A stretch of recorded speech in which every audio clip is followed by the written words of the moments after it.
Nuevamente, un encuentro en el Club de Lectura de Metafísica Aplicada. Nos reunimos en forma presencial los días miércoles a partir de las 13:30 hasta las 14:30 en presente Núcleo de Autoconocimiento y Sanación en la sede de Chacabuco 680. Hoy vamos a comenzar un pequeño libro que se llama A los pies del maestro y lo escribió Krishnamurti de la editorial Kier, un librito que es de hace muchos años. A ver esta edición, libro edición argentina, 1994, esta que vamos a leer. Está escrito en varios, acá. Habrá salido mucho antes. Exactamente, salió desde el 63, 66, 69, 71 y así sucesivamente. Ediciones en todo el mundo. Bien. Prefacio. Por ser un hermano de más edad, se me ha concedido la distinción de escribir algunas palabras como prefacio de este pequeño libro. El primero que ha escrito un hermano más joven de cuerpo, ciertamente, pero no de alma. Las enseñanzas contenidas en él se las impartió su maestro cuando lo preparaba para la iniciación, y él las ha transcrito de memoria lenta y laboriosamente, porque el año anterior sabía mucho menos inglés que ahora. Este libro es, en su mayor parte, una reproducción literal de las propias palabras del maestro, y lo que no es el pensamiento del maestro expresado con las palabras del discípulo. El maestro suplió 2 frases omitidas. En otros 2 casos más se añadió otra palabra omitida. Aparte de esto, es enteramente de Krishnamurti, en su primer donativo al mundo. Que este libro pueda ayudar a otros como las enseñanzas verbales lo ayudaron a él. Con tal esperanza les da, pero las enseñanzas pueden tan solo dar fruto si las vivimos como él las ha vivido, desde que brotaron de los labios de su maestro. Si el ejemplo se sigue de acuerdo con el precepto, entonces se abrirá el gran portal para el lector como se abrió para el autor, y sus pies hollarán el sendero. Ani Besant. A los que llaman, conducidme desde lo ilusorio a lo real, conducidme de las tinieblas a la luz, conducidme de la muerte a la inmortalidad. Prólogo. Estas palabras no son mías, son del maestro que me enseñó. Sin él no hubiera podido hacer nada, pero con su ayuda he puesto los pies en el sendero. Vosotros también deseáis penetrar en el sendero, y así las mismas palabras que él me dijo os ayudarán si queréis obedecerlas. No basta decir que estas palabras son bellas y verdaderas. Quien desee lograr éxito debe hacer exactamente lo que ellas entrañan. Mirar la comida y decir que es sabrosa no satisfacería para un hambriento, ha de comerla. Así pues, no basta escuchar al maestro, debes practicar lo que él aconseja, ateniendo a cada palabra y fijándoos en cada insinuación. Si no advertís una indicación, si no atendéis a una palabra, queda perdida para siempre, porque él no las repite. En el sendero se requieren 4 cualidades: discernimiento, carencia de deseos, buena conducta y amor. Trataré de explicaros lo que el maestro me dijo acerca de cada una de ellas. La primera cualidad es el discernimiento. Se denomina así, generalmente, a la facultad de distinguir entre lo real y lo ilusorio, y la cual guía a los hombres para entrar en el sendero. Pero también es mucho más que esto, y debe practicarse no tan solo en los comienzos del sendero, sino en cada una de sus etapas, diariamente, hasta el fin. Vosotros entráis en el sendero porque habéis aprendido que tan solo en él pueden encontrarse las cosas dignas de ser alcanzadas.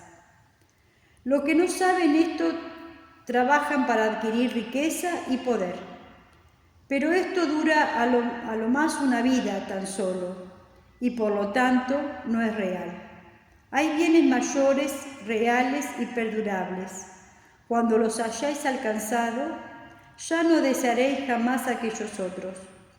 En el mundo hay dos clases de seres, los sabios y los ignorantes. Esta sabiduría es la que nos interesa. La religión que un hombre profese, la raza a la que pertenezca importan poco.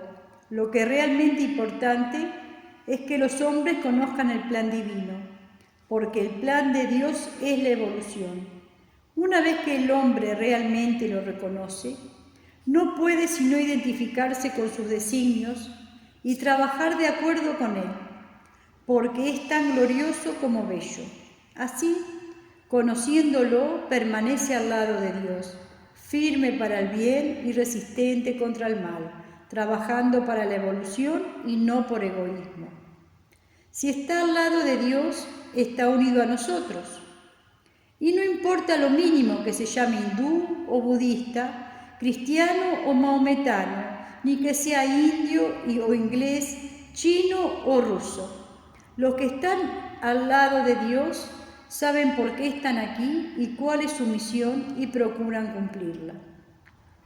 Los demás no saben todavía lo que han de hacer y así obran a menudo erróneamente e intentan trazarse vías que imaginan placenteras sin comprender que todos somos uno y por lo tanto tan solo lo que el uno quiere puede ser verdaderamente agradable para todos. Ellos van en pos de lo irreal en vez de lo real, hasta que aprendan a distinguir entre los dos. No se colocarán al lado de Dios y para aprenderlo, discernimiento es el primer paso. Pero, aún después de efectuada la elección, debéis recordar que hay muchas variedades de lo real y lo irreal, y por lo tanto debemos discernir entre lo justo y lo injusto, lo esencial y lo accesorio, lo útil y lo inútil, lo verdadero y lo falso, lo egoísta y lo altruista. Aquellos deseos de seguir al Maestro han resuelto servir a lo justo a toda costa. No hayan dificultad entre la elección entre lo justo y lo injusto. Pero el cuerpo es distinto del hombre, y la voluntad del hombre no siempre coincide con el deseo del cuerpo. Cuando vuestro cuerpo desea algo, deteneos a pensar si vosotros realmente lo deseáis, porque vosotros sois Dios y queréis únicamente lo que Dios quiere. Así debéis buscar profundamente en vosotros mismos para hallar el Dios interno y escuchar su voz, que es vuestra voz.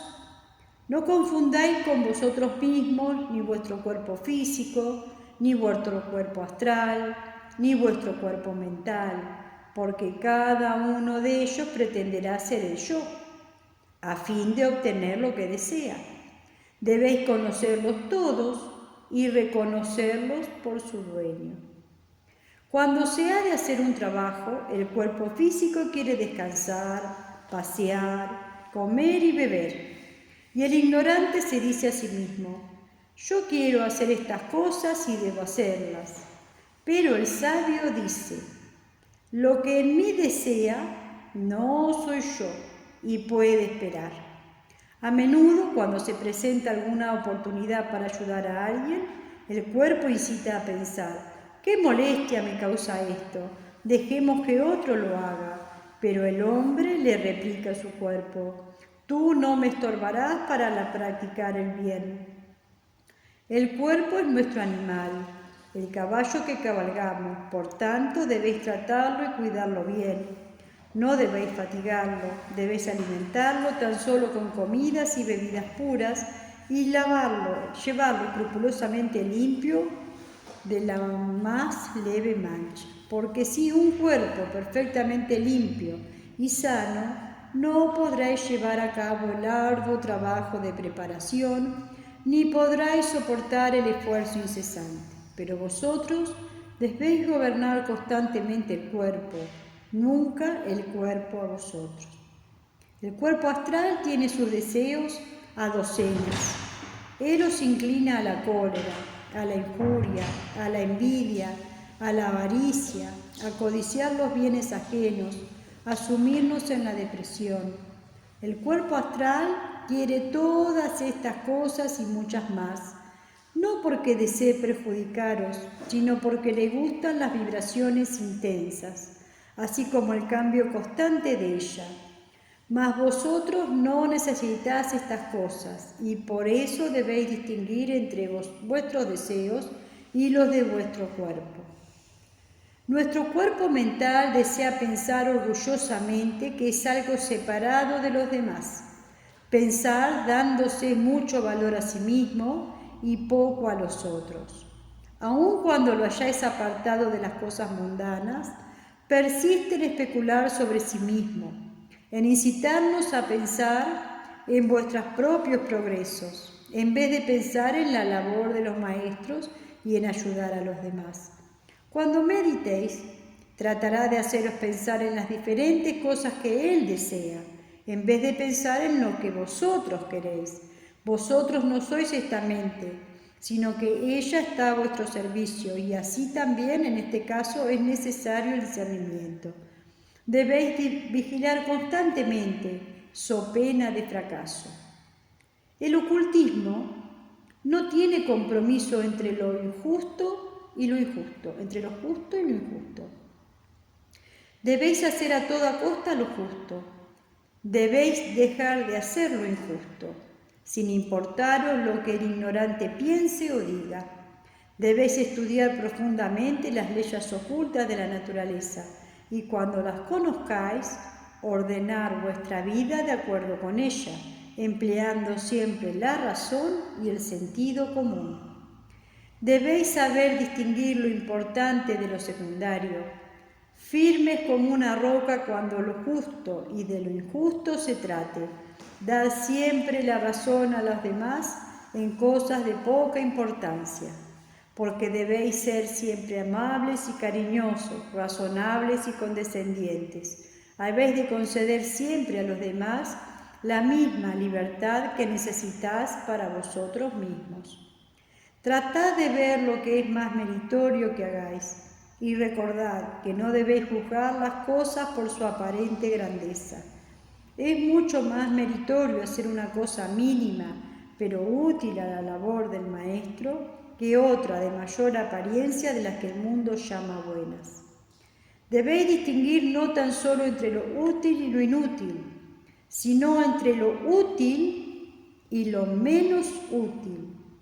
Alimentar a un pobre es bueno, útil y noble, pero alimentar su alma es todavía más noble y más útil que alimentar su cuerpo.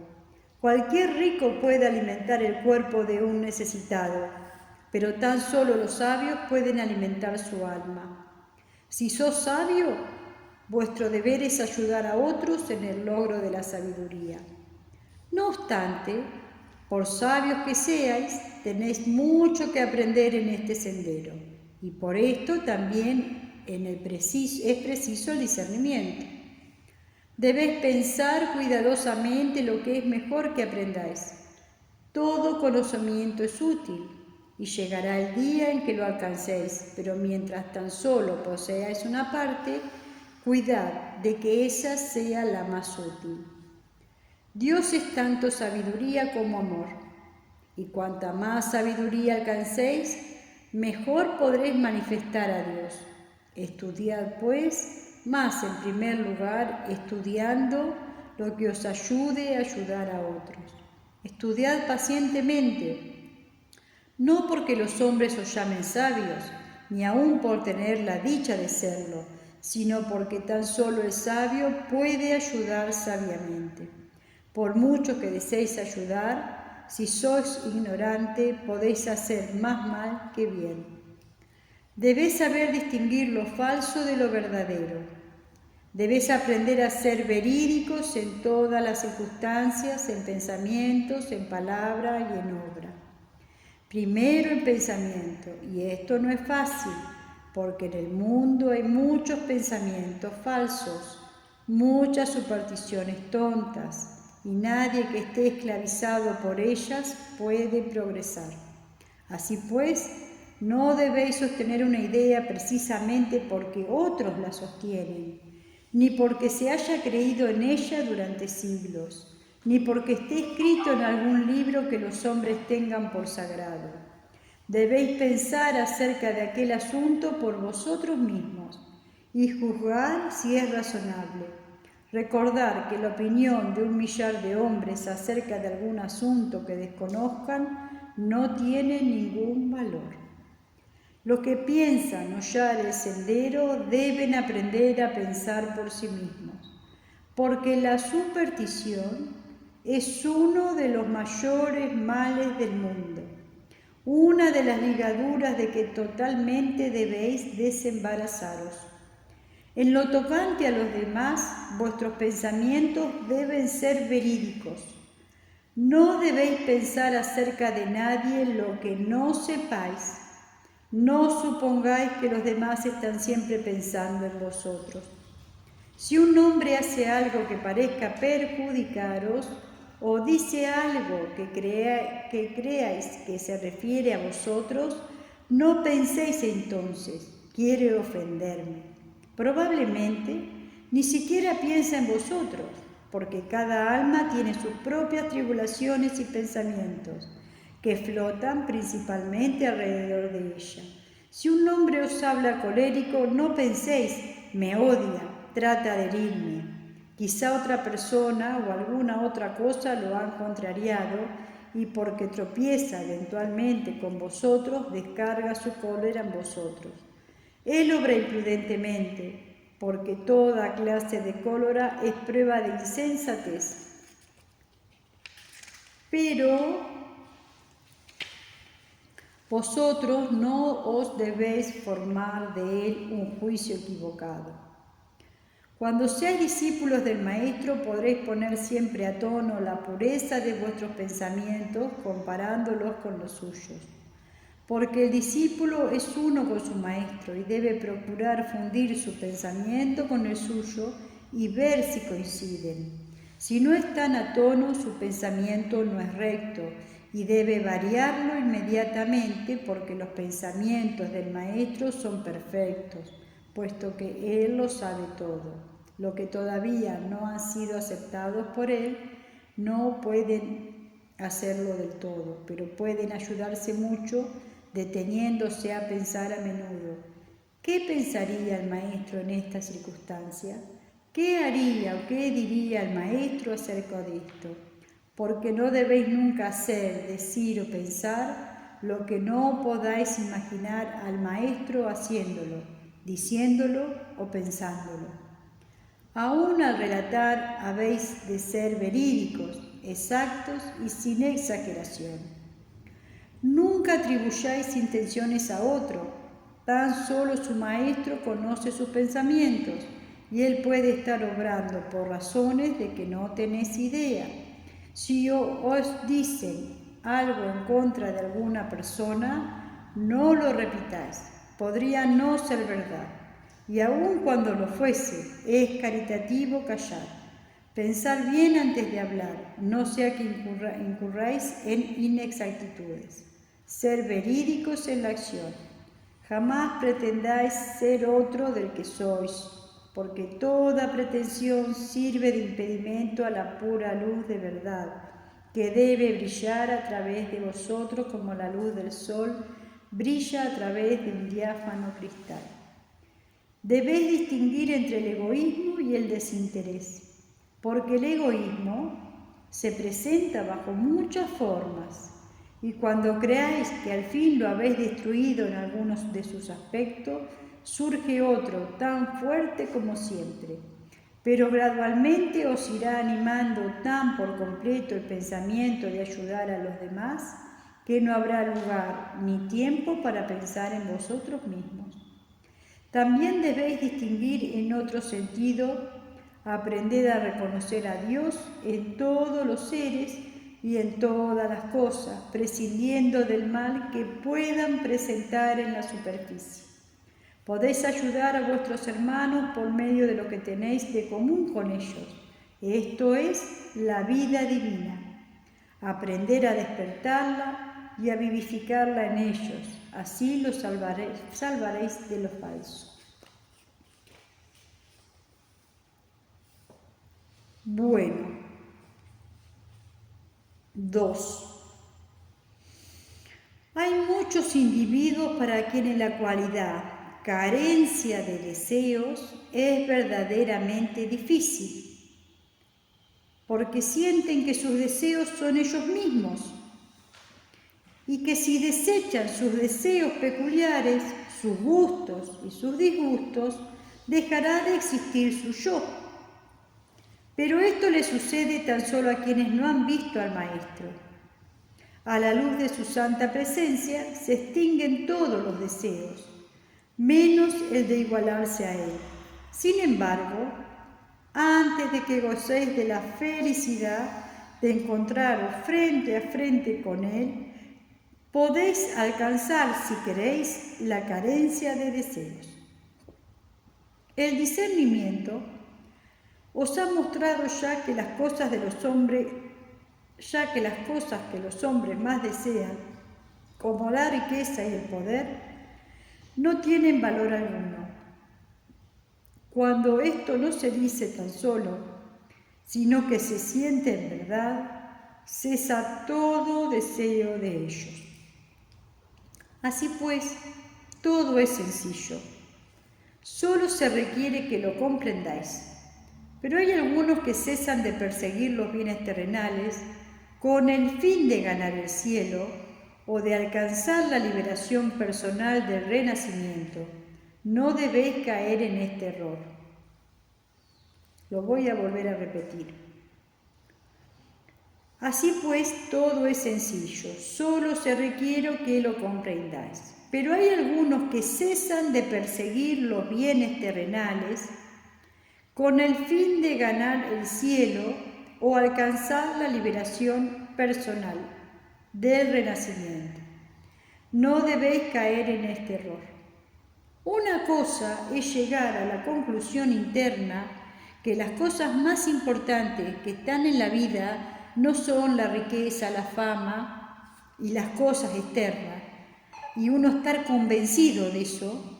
Y otra cosa es decir, bueno, como yo no tengo que ser materialista, me dicen que no tengo que buscar la fama, entonces mejor no busco progresar, no busco esto, no busco aquello, y así soy bueno.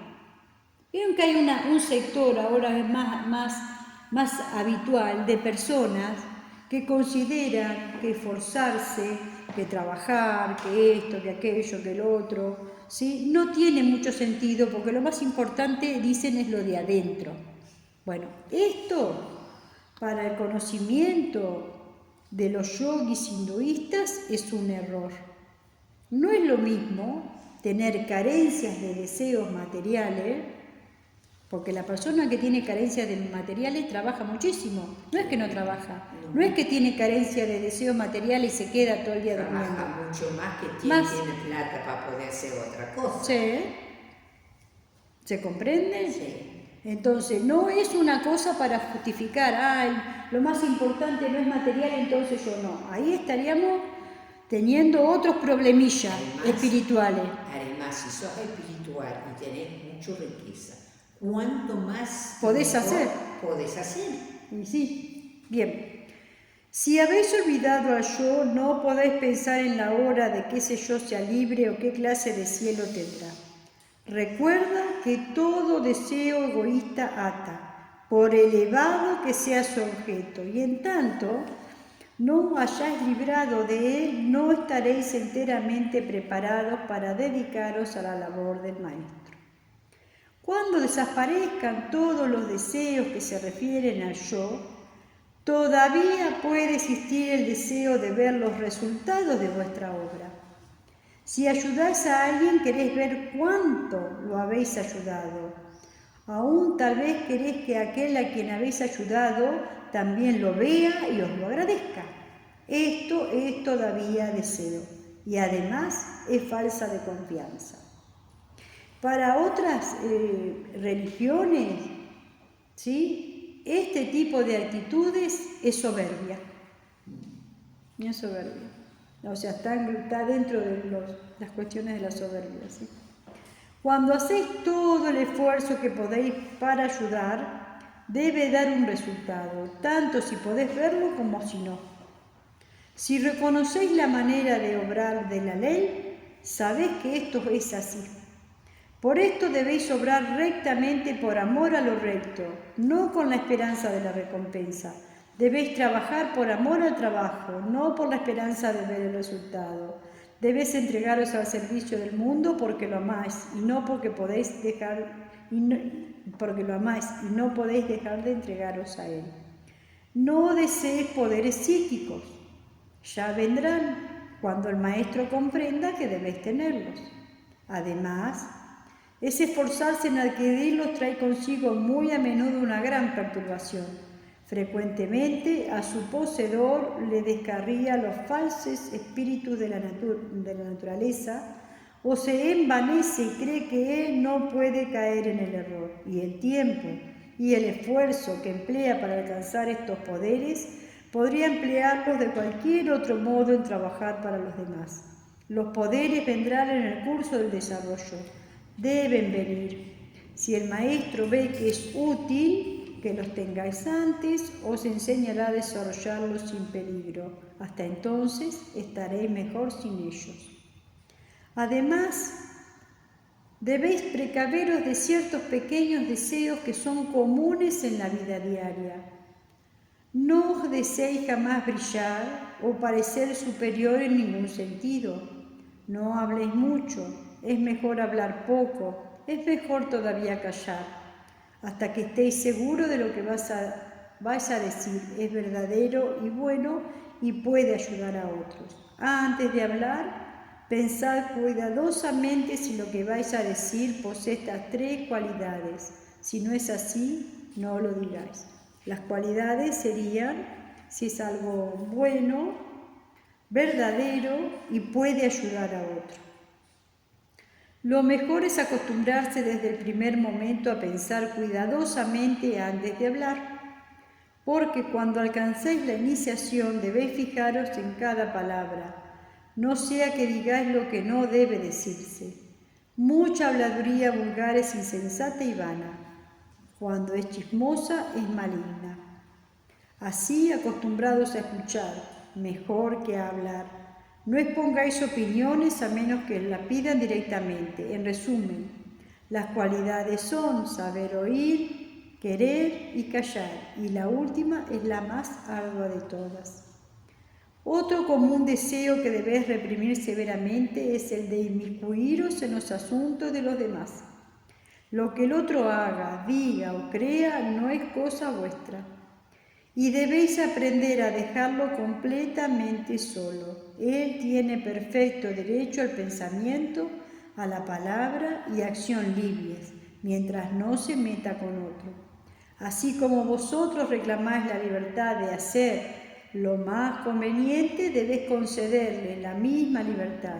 Y cuando la usufructúa, no tenéis ningún derecho a ocuparos de él.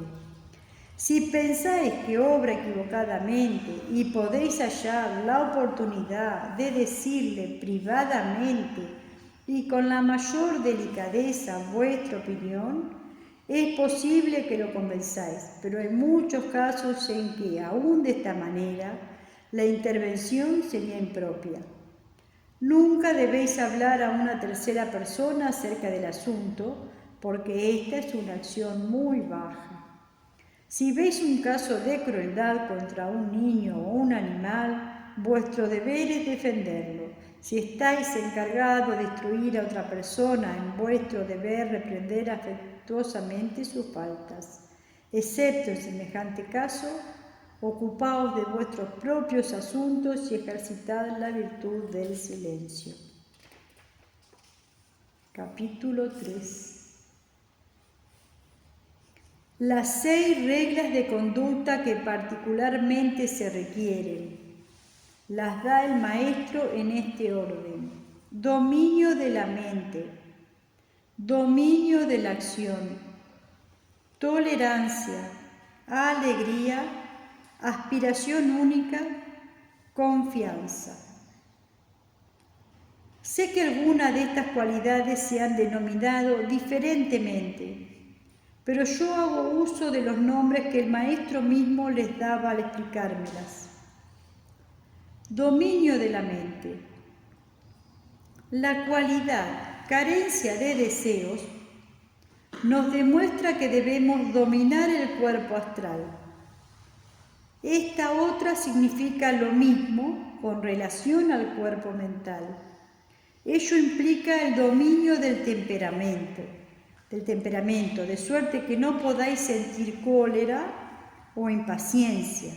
Dominio de la mente, de modo que podáis sosegar y tranquilizar al pensamiento, y por medio de la mente, dominio del sistema nervioso, a fin de que se excite lo menos posible.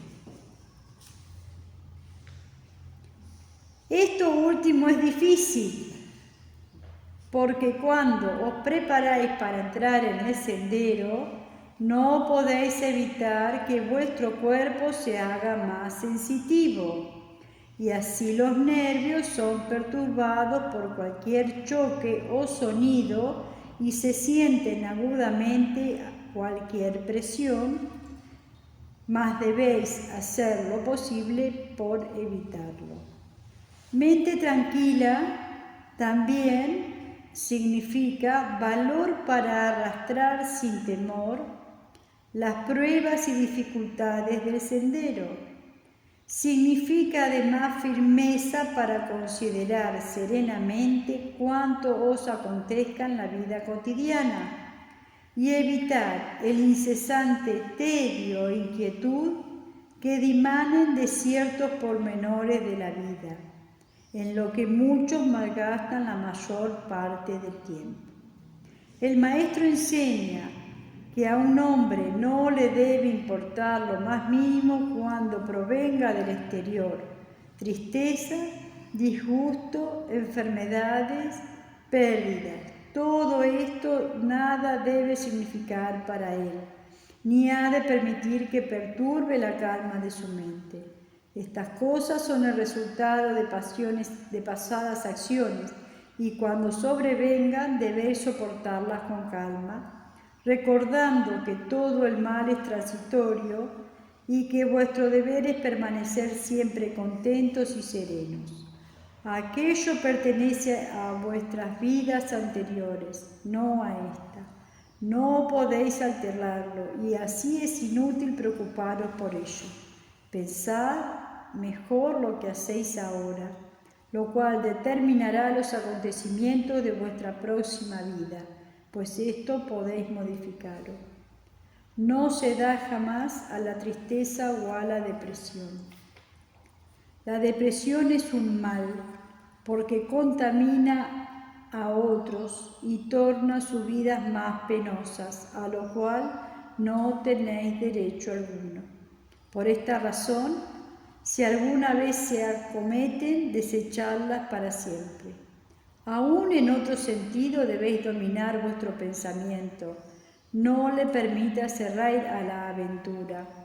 Fijad la atención en lo que estás haciendo, sea lo que fuere, para que lo hagáis con toda la perfección posible. No acostumbréis vuestra mente a la vagancia. Antes bien, conservad buenos pensamientos siempre en su fondo, dispuestos a surgir en algún momento en la que ella esté libre. Emplead todos los días el poder de vuestro pensamiento en vuestros propósitos, Convertíos en un poder que trabaje de acuerdo con la evolución. Pensad cada día en alguno de quien sepáis que está triste, que sufre o que necesita ayuda y enviarle pensamientos de amor. Apartar vuestra mente del orgullo, porque es el orgullo un hijo de la ignorancia. El ignorante cree ser grande, cree que ha hecho esto o aquella gran cosa. El sabio sabe que tan solo Dios es grande y que solo Él es el hacedor de todas las cosas buenas y perfectas. Dominio de la acción. Si vuestra mente es tal como debe ser, se perturbará muy poco con vuestra acción. Recordad que para ayudar a la humanidad el pensamiento debe convertirse en acción. En esta labor no caben tibiezas, sino una constante actividad, pero debéis cumplir vuestro propio deber, no el de los demás, a no ser con su permiso y con el fin de ayudarlos. Dejad que cada cual cumpla su propio deber, a su modo peculiar. Estad siempre dispuestos a ofrecer vuestro apoyo cuando sea necesario, pero nunca os entrometáis, porque para algunas personas la cosa más difícil del mundo es aprender a cumplir sus propios deberes. Y precisamente esto es lo que vosotros debéis hacer. Aunque tratéis de realizar una labor más elevada, no por ello debéis olvidar vuestros deberes ordinarios, pues hasta que en ellos se quede satisfechos, no estaréis en libertad para prestar otro servicio. No os comprometáis a nuevos deberes mundanos, mas debéis cumplir perfectamente aquellos que estéis encargados. Esto es lo que aquellos deberes que reconozcáis como evidentes y razonables, no deberes imaginarios, que otros traten de imponerlo. Si queréis servirle a ellos, debéis cumplir vuestros deberes ordinarios mejor y no peor que los demás, porque haciendo esto también les servís. Bueno, nos faltan unas páginas que los vamos a continuar en el próximo encuentro y charlaremos un poquito de lo que hemos escuchado en este librito. Pero bueno, a simple vista vemos por qué a la gente le gusta tanto el mundo moderno, porque no lleva nada de esto. Es todo lo que me pasa, lo investigo a ver si viene de acá, si viene de allá, de dónde viene. Es mi realidad en ese momento y así actúo. Sí. Lamentablemente. Pero bueno, no sé, todos necesitamos cultivar nuestra mente y dominar, si es la palabra que cabe, o educar. Aquietar, educar, comprender. No se nace haciéndolo solo. Que uno es dueño de lo que piensa y uno no escucha lo que piensa en la mente. Claro. En el momento que lo escuchás. Sí, la mente, ella tiene su propia función. Sí. Si todo lo que pasa por nuestra mente no es que lo pensemos nosotros, lo está pensando nuestra mente. Yo lo tengo que tomar y tengo que entender por qué lo piensa. Lo piensa por esto, por aquello, por lo otro.